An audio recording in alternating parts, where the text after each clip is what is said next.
ठीक है जी। अच्छा, अब मैं बस मेरे पास रह क्या गया होगा इसके बाद, मेरे पास इसके बाद रह गया definitely what we will still do, हमें डिफॉर्मेशंस करना है अभी। और डिफॉर्मेशन के बाद मैं आपको कराऊंगा पार्टिकल, मतलब वैसे तो लोग करवाते हैं इलेक्ट्रिसिटी, मगर मैं पार्टिकल करवाऊंगा क्योंकि एक छोटा सा टॉपिक है, 2 क्लासों का। उसके बाद मैं आपको इलेक्ट्रिसिटी करवाऊंगा, और फिर आखिर में मैं आपको वेव्स करवाऊंगा। तो ये हमारे पास रह जाएंगे अब, ये रह गए हमारे पास, और ये वाला सेक्शन जो है वो मैंने कंप्लीट कर दिया है। अच्छा, आज मेरे पास जो टॉपिक है मेरा, वो है इक्विलिब्रियम के क्वेश्चंस पेपर 2 के। अच्छा, पेपर 2 में जो क्वेश्चंस आते हैं ना इक्विलिब्रियम के, भाई वो भी अच्छे खासे मतलब आते हैं, मुश्किल क्वेश्चंस होते हैं पेपर 2 के भी ना। तो मैं थोड़ा सा चाह रहा था कि पेपर 2 का भी आपको हल्का सा एक्सपोजर दे दूं आज। पेपर 1 की तो मैंने काफी हद तक बात आपसे की भी है, करूंगा इंशाल्लाह और बात भी। दिसंबर में मैं कोशिश करूंगा कि यही चीजें वाइंड अप करूं, और फिर दिसंबर के लास्ट वीक से हम लोग स्टार्ट कर लेंगे डिफॉर्मेशन। तो डिफॉर्मेशन और पार्टिकल ये हमारा एक आध हफ्ते में ही एंड हो जाएगा। अच्छा, अभी मैं आपको स्पेसिफिकली जो है वो इक्विलिब्रियम के कुछ जो है वो पेपर 2 के क्वेश्चंस आपको दिखाऊंगा। और इसकी डिफिकल्टी है इसके सवालों में ना, पेपर 2 में भी समझ नहीं आ रहा होता कि किस हिसाब से सॉल्व करें, कैसे करें सॉल्व। तो मैं इसकी बात आपसे करूंगा। कोई थोड़ा सा जबरदस्त सा क्वेश्चन आया सामने। हम्म एक रॉड वाला क्वेश्चन है।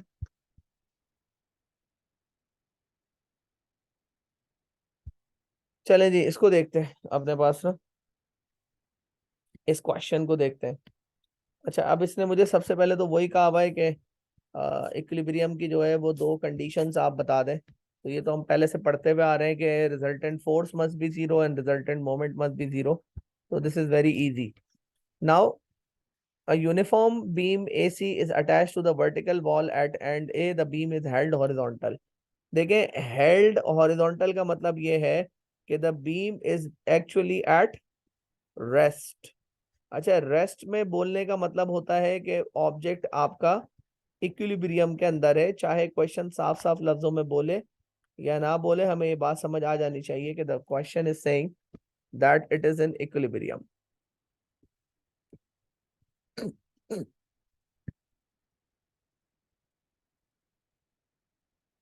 अच्छा, now the beam is held horizontal rigid bar BD as shown in here. अच्छा, अब ये जो बीम है, इस बीम को इन्होंने यहाँ पे कोई रॉड लगा के ना इसको बैलेंस किया हुआ है। और आप ये शायद समझ ही गए होंगे कि यहाँ पे बकेट है। तो बकेट का वेट है 12 न्यूटन का। और ये जो 33 न्यूटन की फोर्स है जो बार के अलोंग मूव हो रही है, इसके हम 2 कंपोनेंट कर सकते हैं। एक कंपोनेंट तो इसका यहाँ पे आ जाएगा ऐसे, और ये हो जाएगा डेफिनेटली 33 का साइन साइन 52। और एक इसका कंपोनेंट इधर आएगा, और वो आ जाएगा 33 का कॉस 52।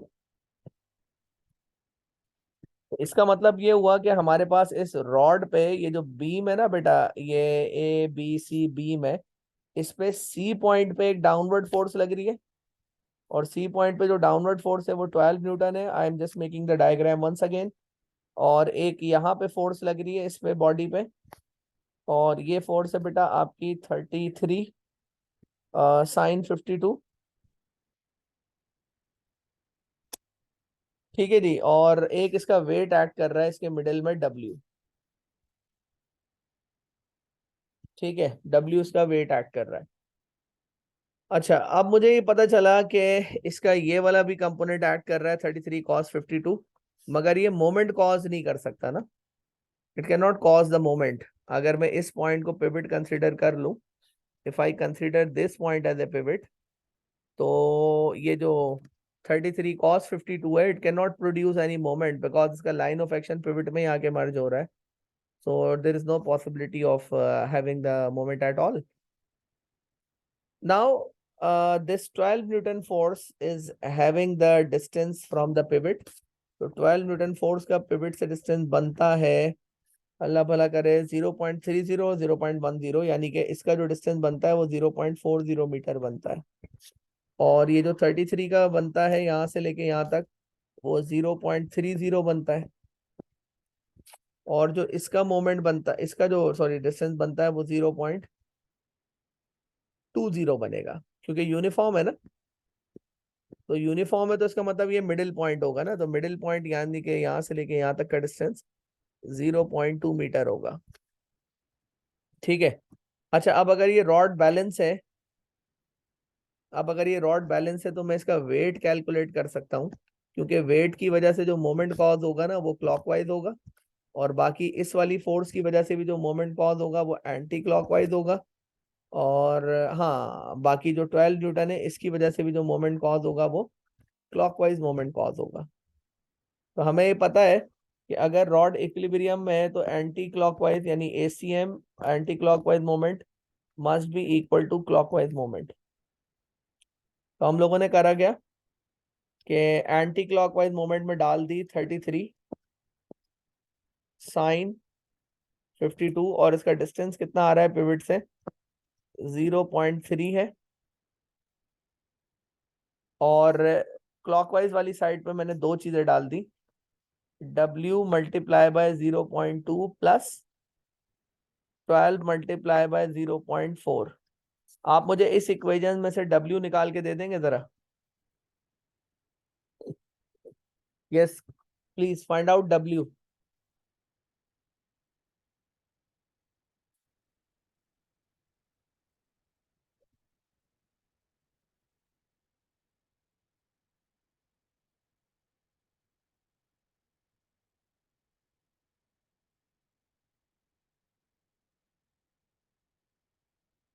बेटा आप लोग फाइंड कर रहे हैं W?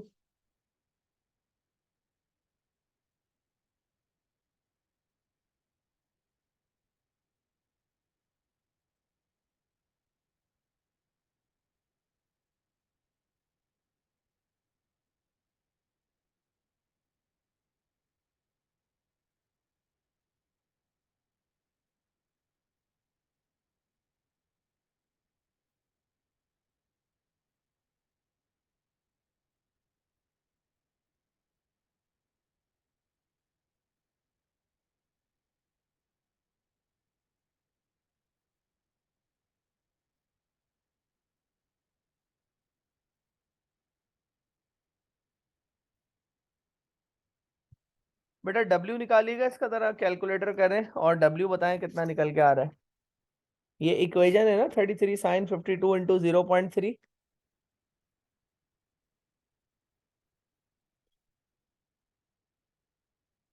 Is equal to W into 0.2 plus 12 into 0.4। इसको सॉल्व करके W निकालने की कोशिश करें कितना आ रहा है।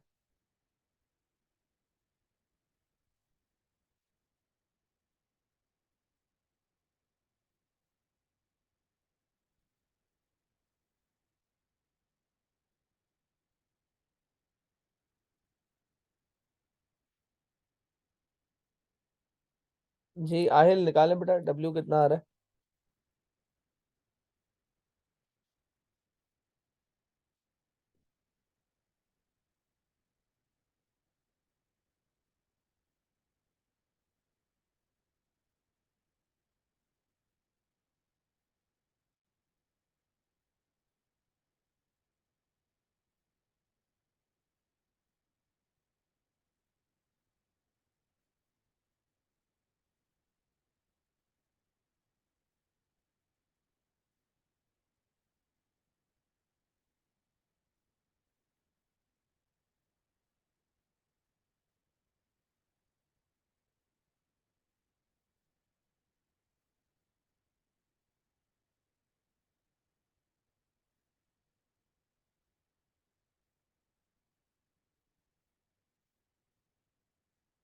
ट्वेंटी पॉइंट थ्री सेवन,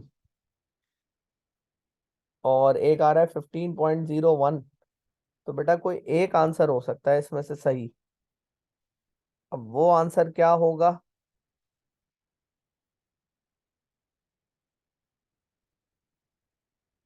अच्छा पहले आप मुझे ये बताएंगे 33 sin 52 कितना आ रहा है, क्योंकि यहाँ पे लिखना भी है ना, calculate the vertical component of the force exerted by the bar on the beam. तो वर्टिकल कंपोनेंट हमें लिखना भी है इधर ना, 33 sin 52। तो ये कितना आ रहा है पहले तो ये बताएं।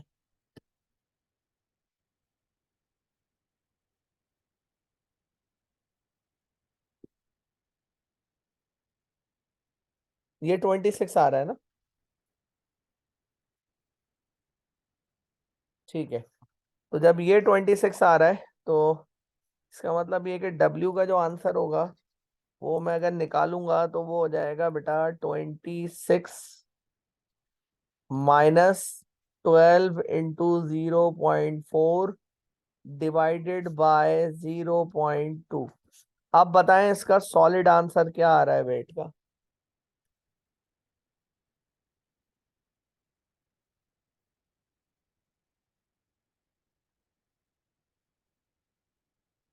Sir it is 15.000। देखिए शांति, आपने निकाला किसी ने भाई, कोई और निकाल रहा है इसका आंसर? क्या इसका आंसर 15 आ रहा है वेट का?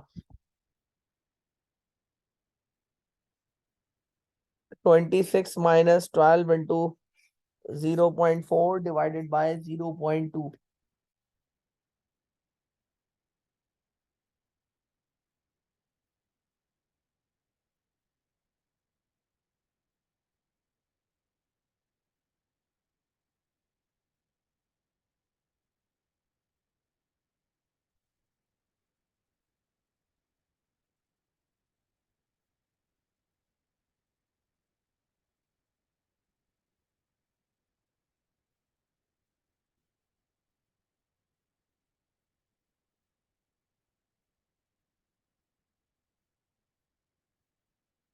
देखिए बेटा कैलकुलेटर है तो जरा करके बताएं ताकि हमारा टाइम सेव हो यार यहाँ पे। 12 × 0.4 तो 4.8 आ रहा है। तो 26 - 4.8 21.2 डिवाइडेड बाय 0.2 क्या आ रहा है भाई, बताएंगे यार प्लीज। मैं आप लोगों का वेट कर रहा होता हूँ, कैलकुलेट तो किया करें कम से कम।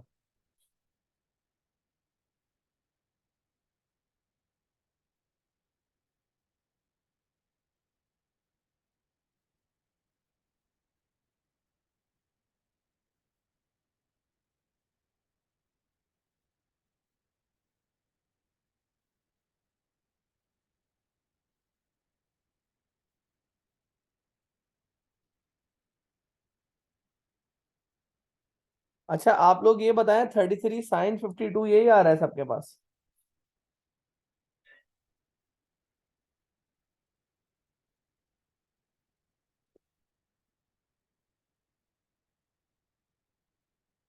ये तो सही है, 26 आ रहा है। सो 26 में से आपने माइनस किया है 12 × 0.4। यार मेरा आंसर तो 106 आ रहा है भाई, मैंने जब इसको करके देखा है। या तो मैं We also have to multiply 26 by 0.3. ओ 26 × 0.3 भी करना है वो, सही है सही है सही है। 26 × 0.3 माइनस 12 × 0.4 डिवाइडेड बाय 0.2। तो ठीक है जी, 15 आंसर आ गया इसका वेट का, और 26 ही आंसर आ गया। अच्छा अब आगे का कह रहा है, आगे ये कह रहा है the metal has the weight of this one, और इसका स्ट्रेस हमें कैलकुलेट करना है। और वेट हमें दिया हुआ है, यंग मॉडुलस दिया हुआ है। अच्छा ये सवाल थोड़ा सा डिफॉर्मेशन वाली साइड पे निकल गए इसके अगले वाले पार्ट्स ना।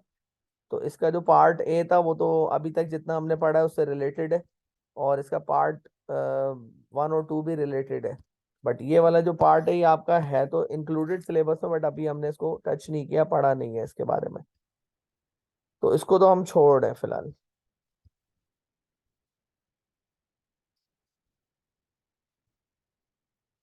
अच्छा जी, ये वाला क्वेश्चन देख लेते हैं, बड़ा जबरदस्त क्वेश्चन है और एट टाइम्स बड़ा मुश्किल भी है। अच्छा, अब देखें, define moment of a force, ये आपने डिफाइन करना है। तो आप इसमें लिख सकते हैं कि मोमेंट ऑफ अ फोर्स। अच्छा देखिए, इसकी डेफिनेशन भी बच्चे गलत दे देते हैं बार दफा, तो आपने प्रॉपर बताना है कि moment moment of force the product of is the product of force and perpendicular distance between line of action of the force and pivot। ये मैंने डिटेल नोट्स में लिख चुका हूँ कि मोमेंट को हम डिफाइन कैसे करेंगे। अच्छा बेटा, ये आपका arrangement of the lift. Sir आप एक सेकंड पिछले क्वेश्चन पे जा सकते हैं? हाँ जी बिल्कुल।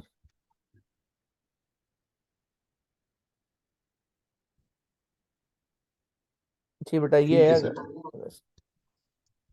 नहीं सर, मैं बस स्क्रीनशॉट लेना था। अच्छा ठीक है, ठीक है। अच्छा भाई, ये क्वेश्चन आपका समझे कि ऐसा क्वेश्चन है कि ये शाम कर देगा। ये क्वेश्चन ना बहुत बड़ा क्वेश्चन है और बहुत ज्यादा डिफरेंट किस्म का क्वेश्चन है। अच्छा, इसके अंदर मुझे इसने टेंशन फोर्स दी हुई है और सॉरी इनफैक्ट अननोन है। और यहाँ पे डेफिनेटली जो एंगल बन रहा होगा ये मुझे पता चल ही गया है कि ये 90 डिग्रीज का एंगल होगा ट्राइंगल के हिसाब से अगर मैं देखूं तो। अब ये जो बीम है, ए बी वाला जो यूनिफॉर्म मेटल बीम है, उसका जो अपना वेट है मेरे ख्याल से वो उसने मुझे दिया हुआ है कि वो 500 है और ये 400 न्यूटन की सपोर्ट है इसके ऊपर। ठीक है, तो अब एक काम करते हैं ना कि हम इसको दोबारा से बनाते हैं और टेंशन को निकालने की कोशिश करते हैं। तो ए को मैंने पिवट कंसिडर किया। तो भाई जब मैंने ए को पिवट कंसिडर किया तो बेटा टेंशन फोर्स का परपेंडिकुलर डिस्टेंस हमें पता है ना, पिवट से कितना है। परपेंडिकुलर डिस्टेंस इसका पिवट से बन रहा है 2.8 मीटर। ऐसे दो क्वेश्चन आए हुए पेपर में। तो ये रॉड है इक्विलिब्रियम में ना, ये क्वेश्चन खुद कह रहा है the rod is in the beam is in equilibrium. अच्छा, अब दूसरी फोर्स इस पे एक्ट कर रही है, यहाँ पे लोड एल। यहाँ पे एक फोर्स एक्ट कर रही है इस पे कितनी, 4000 न्यूटन की। और एक फोर्स इसके मिडिल में एक्ट कर रही है, वो इसका वेट है। और वो वेट कितना है इसका, 500 न्यूटन है। अच्छा, अगर कोई थोड़ी सी समझ लगाए ना इसके ऊपर तो बेटे यहाँ पर जो एंगल बन रहा है ना अंदर, वो 30 डिग्रीज है। अच्छा, मुझे पिवट में इसको मैं पिवट मान रहा हूँ, इस पॉइंट को ना, ए पॉइंट को पिवट मान रहा हूँ। तो ए पॉइंट से मुझे इसका परपेंडिकुलर डिस्टेंस नहीं पता। परपेंडिकुलर डिस्टेंस हम कैसे निकालते थे, हम इसको भी स्ट्रेच करते थे और पिवट को भी बिल्कुल इसी ओरिएंटेशन में स्ट्रेच करते थे। तो हमें ये वाला डिस्टेंस नहीं पता। हमें 500 का perpendicular distance from the pivot नहीं पता। मगर मुझे ये जरूर पता है कि ये अंदर वाला एंगल 60 है और ये हाइपोटेन्यूज वाली जो साइड है ना, ये वाली, ये साइड जो है वो 2.8 पूरी लेंथ है इसकी बीम की। तो ये वाली लेंथ हो जाएगी 1.4। तो कोई मुझे डिस्टेंस डी कैलकुलेट करके बता दे कितना आ रहा है। अच्छा भाई, कैलकुलेशन थोड़ी क्विक करिएगा, आप लोग पता नहीं कहाँ अटक जाते हो भाई। थोड़ा सा इसमें साथ देंगे तो सवाल हमारे जल्दी जल्दी होंगे ना। ये अंदर ट्राइंगल में ये 60 है और ये वाली साइड 1.4 है। मुझे ट्राइंगल की ये वाली साइड निकालनी है जो कि मेरा परपेंडिकुलर डिस्टेंस है डी। तो आप मुझे सबसे पहले तो डी बता दें कितना आ रहा है। अब इसके लिए अगर आप परेशान हो रहे हैं तो आप ट्रिग्नोमेट्रिक रेशो में से कुछ लगा के ना मुझे डी की वैल्यू पहले एटलीस्ट बता दें। क्योंकि टेंशन जो है ना, टेंशन वाली फोर्स, मुझे टेंशन की फोर्स फाइंड करनी है क्वेश्चन में। और टेंशन फोर्स जो है ना वो एंटी क्लॉकवाइज मोमेंट प्रोड्यूस कर रहा है। और 500 न्यूटन भी क्लॉकवाइज प्रोड्यूस कर रहा है और 4000 न्यूटन भी क्लॉकवाइज प्रोड्यूस कर रहा है।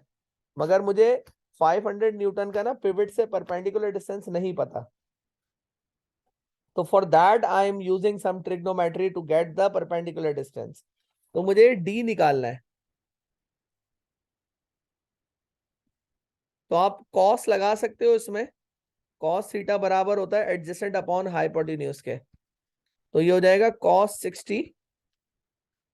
तो एडजेसेंट हमें नहीं पता, एडजेसेंट डी है और हाइपोटेन्यूज इसका 1.4 है। तो डिस्टेंस कितना आ रहा है बेटा, ये 1.4 इंटू कॉस 60 का। How much is the distance?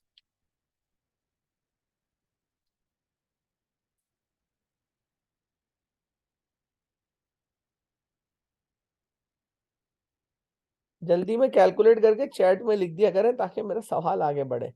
आप लोगों के हाथ में कैलकुलेटर मस्ट होने चाहिए, और एक दो तीन लोग करते हैं तो जरा कंफर्म हो जाता है।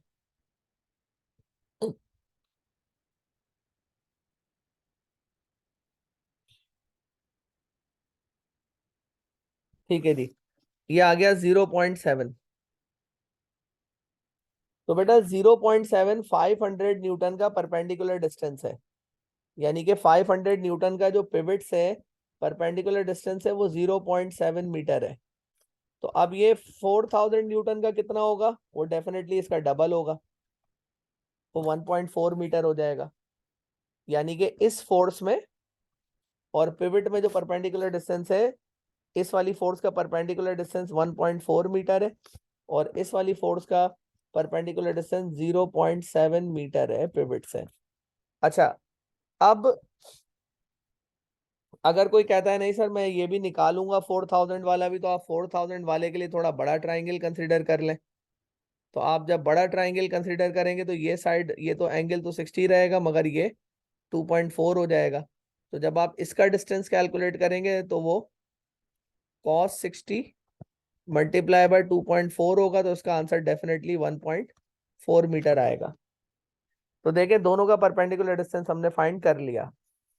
अब आपने क्या करना है, एंटी क्लॉकवाइज मोमेंट को बराबर करना है क्लॉकवाइज मोमेंट के। तो एंटी क्लॉकवाइज मोमेंट और क्लॉकवाइज मोमेंट को अगर आप बराबर रखते हैं तो टेंशन की, अच्छा टेंशन जो है ना, टेंशन का परपेंडिकुलर डिस्टेंस हमें ऑलरेडी पता है। टेंशन का परपेंडिकुलर डिस्टेंस निकालने की कोई जरूरत ही नहीं है, वो ऑलरेडी पता है कि वो 2.8 मीटर है। ये डायग्राम मैंने जो रीस्केच किए ना, बहुत काम की डायग्राम है। तो ये हो जाएगा टेंशन मल्टीप्लाई बाय 2.4 2.8 डायरेक्टली। अच्छा, क्लॉकवाइज मोमेंट एक तो 500 की वजह से प्रोड्यूस हो रहा है, तो हम लिखेंगे 500 इंटू 0.7, और एक क्लॉकवाइज मोमेंट 4000 न्यूटन की फोर्स प्रोड्यूस कर रही है विच इज 1.4। तो अब देखें टेंशन कितना आ रहा है। टेंशन की वैल्यू निकालिएगा बेटा, क्विक जल्दी से इस इक्वेशन को सॉल्व करें and let me get the answer of tension.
हाँ भाई, टेंशन का आंसर आपने निकाल लिया होगा 2125। ठीक है, सबका यही आ रहा है 2125। अच्छा, अब सवाल पढ़ लेते हैं। सवाल में इसने मुझे कहा हुआ है by taking moment show that tension is 2.1 kilo Newton. तो भाई मेरे पास टेंशन का आंसर क्या आ रहा है, 2125 न्यूटन आ रहा है ना। तो एक दो तीन, तीन दफा डेसिमल को शिफ्ट करेंगे तो 2.1 किलो न्यूटन ही हो जाएगा। ये तो हम शो कर चुके हैं ऑलरेडी, और ये 2 मार्क्स का था। Calculate the vertical component of TV off the tension force. तो टेंशन फोर्स का वर्टिकल कंपोनेंट एक्सप्लेन करना है, सॉरी निकालना है हमें ना। तो यार ये वर्टिकल कंपोनेंट अगर मैं इसका निकालूं, तो टेंशन का वर्टिकल कंपोनेंट आएगा बेटा इधर, ये होगा टेंशन का वर्टिकल कंपोनेंट, और ये आएगा टेंशन का हॉरिजॉन्टल कंपोनेंट। तो टेंशन का वर्टिकल कंपोनेंट अगर मैं देखूं, तो बेटा ये 60 है, ये एंगल 90 बनेगा यहाँ पे, तो ये वाला एंगल हो जाएगा 30, तो ये वाला एंगल होगा 60, तो ये बनेगा 2.1 किलो न्यूटन का कॉस 60, और ये बनेगा 2 पॉइंट हॉरिजॉन्टल वाला बनेगा 2.1 किलो न्यूटन का साइन 60। तो इसकी वैल्यू बताइएगा, 2.1 किलो न्यूटन का कॉस 60।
जी हाँ, तो ये आपने निकाल लिया, 1.05 किलो न्यूटन आ रहा है ये। देखें आयल यही आया ना, 1.05 किलो न्यूटन वर्टिकल कंपोनेंट।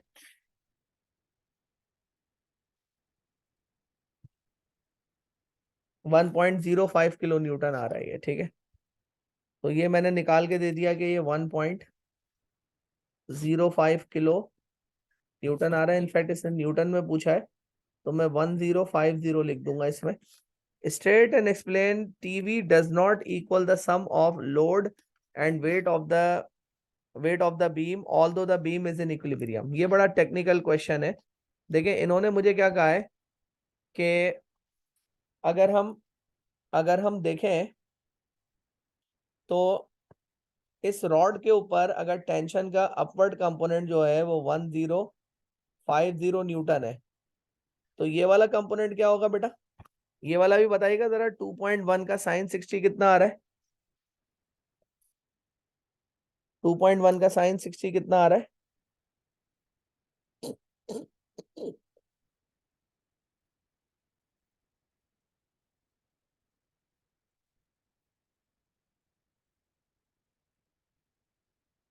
जी बेटा, ये हॉरिजॉन्टल कंपोनेंट ऑफ टेंशन कितना आ रहा है? आई 2.1 साइन 60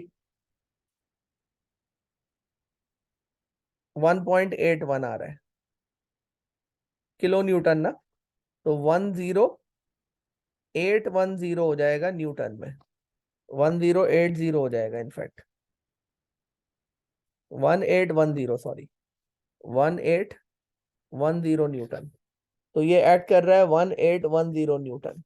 अच्छा, एक फोर्स यहाँ पे ऐड कर रही है कितनी? 4000, और एक फोर्स यहाँ पे ऐड कर रही है कितनी? 500। तो ये तो अपवर्ड फोर्स तो 1050 है, और ये तो नीचे तो 4500 है, तो ये तो इम्बैलेंस हो गया। तो इसका मतलब है कि ये जो पिवट पे है ना, ए वाला है, ए के ऊपर एक फोर्स ऐड कर रही होगी जिसका वर्टिकल कंपोनेंट ऊपर ऐड करेगा, यानी कि जो फोर्स एट ए है उसका वाई कंपोनेंट ऊपर ऐड करेगा, और उसका जो राइटवर्ड्स कंपोनेंट होगा वो आपके पास जो है वो 1810 न्यूटन को बैलेंस करेगा। तो हम इसके लिए लिखेंगे क्या? हम इसके लिए लिखेंगे क्या? There must be a there must be a force acting at point A whose vertical component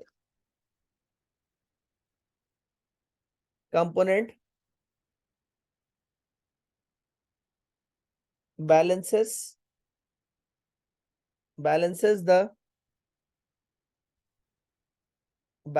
the weight and load. Weight और लोड है ना, ये एक वेट है और एक लोड है, एंड इट्स हॉरिजॉन्टल कंपोनेंट, उसी फोर्स का horizontal component balances horizontal component of tension, horizontal component of tension. ठीक है जी, वो टेंशन के हॉरिजॉन्टल कंपोनेंट को बैलेंस करेगा, यानी कि एक फोर्स ए पे भी लाजमी एक्ट कर रही होगी। तो जो मैंने यहाँ पे ड्रॉ की है ना, ये वाली डायग्राम। ठीक है बेटा, आज मैं इसको यहीं तक रखूंगा बस।